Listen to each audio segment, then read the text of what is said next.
The following contains spoilers for Ad Astra.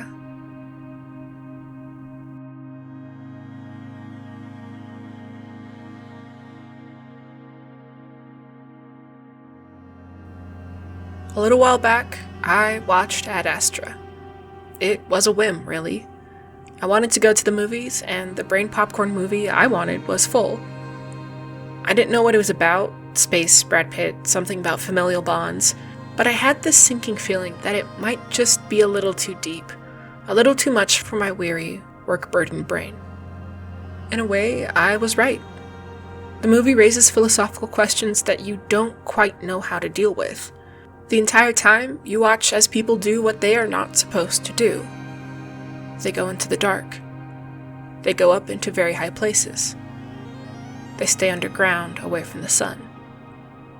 They remain alone for days, weeks at a time, all because of space. In many ways, I feared space watching this movie. I was faced with a near-constant anxiety as I waited for aliens, for monsters, for barbarity, people losing their battle of will with the maw of nothing. And after a point, I had to realize that the thing causing such anxiety, the thing that evoked such fear, was the fact of self, flawed and ugly as it may be.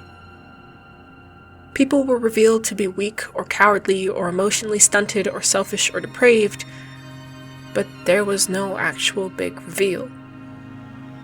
It was a statement of facts that the audience had to accept in order to progress with the story. I will not rely on anyone or anything. I will not be vulnerable to mistakes. Perhaps more unsettlingly than that was an awareness that the self would not be tempered by insanity. Madness offered no escape from the dark or the lack of sun or the solitude because madness would not come. Not in the spectacular, grand way we have come to expect in these existential films of this nature. Here's Johnny! Instead, when it did come, it was quiet and sad. There were no grandstanding speeches, no acts of barbaric depravity, merely a doubling down to the idea that madness is doing something over and over while expecting a different result. Madness was a preoccupation of the self, a degrading feedback loop of I am what I am, what I am, what I am, what I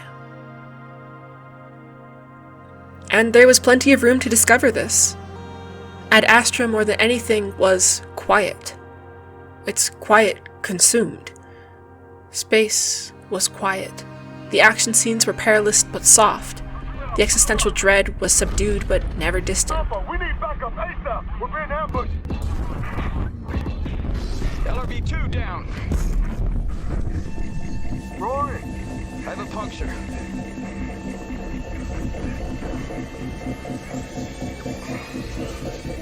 Roy, you alright? It was a movie fixated on introspection, but also one that condemned introspection when it came at the cost of human connection. Brad Pitt interacted with people in this film, but the emotional part of him was silenced.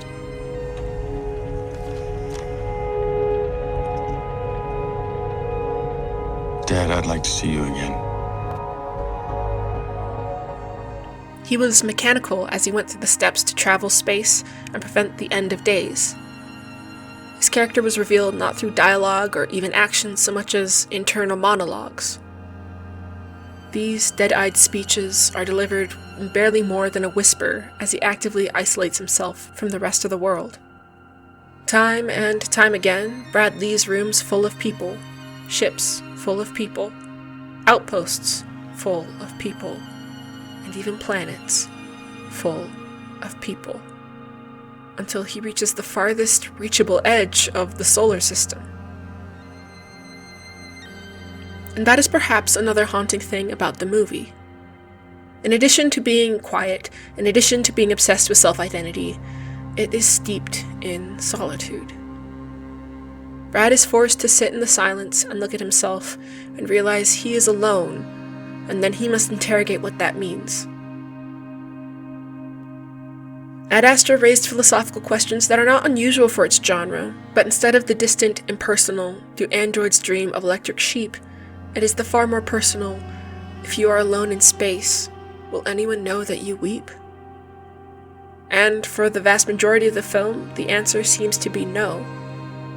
Ad Astra is serene in its nihilism, depicting people going through the motions of living but never really explaining why they bother.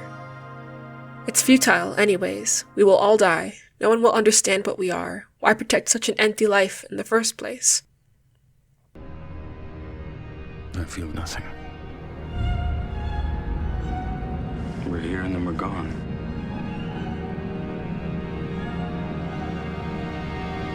We're here and then we're gone. I spent 2.5 hours watching Brad wander the depths of space, utterly cut off from the horror and glory and beauty around him.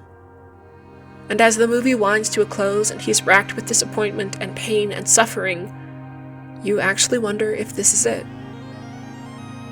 Will this be the end that has been so clearly justified? Will the movie end when he dies? Not be killed so much as completely give up the will to live. Life is too hard for living, the movie seems to say, particularly when it's consumed with the unending burdens of the self, silence, and solitude. Why go on? Why keep trying?